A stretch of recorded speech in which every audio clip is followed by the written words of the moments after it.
শিৱসাগৰ সমষ্টিক লৈও মিত্ৰদল অগপ বিজেপিৰ টনা আজোৰা সমষ্টিটোক কোনো কাৰণতে অগপক এৰি নিদিয়াৰ হুংকাৰ বিজেপি কৰ্মী বিজেপি নেতৃত্বই শিৱসাগৰত প্ৰাৰ্থী নিদিলে সমূহীয়াকৈ দল ত্যাগৰ হুংকাৰ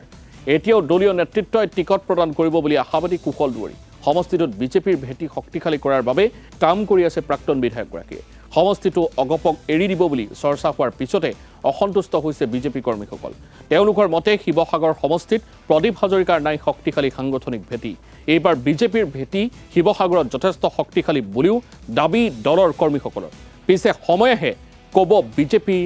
নে অগপই যুঁজ দিব শিৱসাগৰত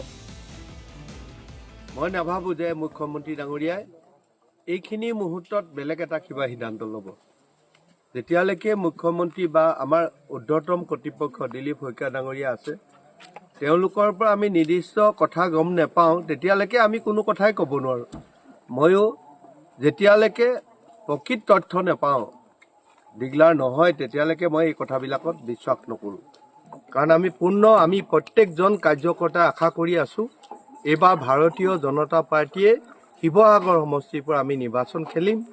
আৰু ইয়াত জয়যুক্ত হোৱা 100% নিশ্চিত হৈ আছে মই মুখ্যমন্ত্ৰীৰ ওপৰত মোৰ পূৰ্ণ ভৰসা আছে তেওঁ নিশ্চয় আমাৰ ভাৰতীয় জনতা পাৰ্টীৰ কাৰ্যকৰ্তাসকলৰ কথা চিন্তা কৰিব এতিয়া আমগুৰি সমষ্টিৰ ৰাইজেও হয়তো অসম গণ পৰিষদক ইয়াত বিচৰা নাই আজি শিৱসাগৰ মেক্সিমাম পাৰ্টৰ মানুহেই প্ৰদীপ হাজৰিকা ডাঙৰীয়াক আমাৰ প্ৰাৰ্থী হিচাপে নিবিচাৰে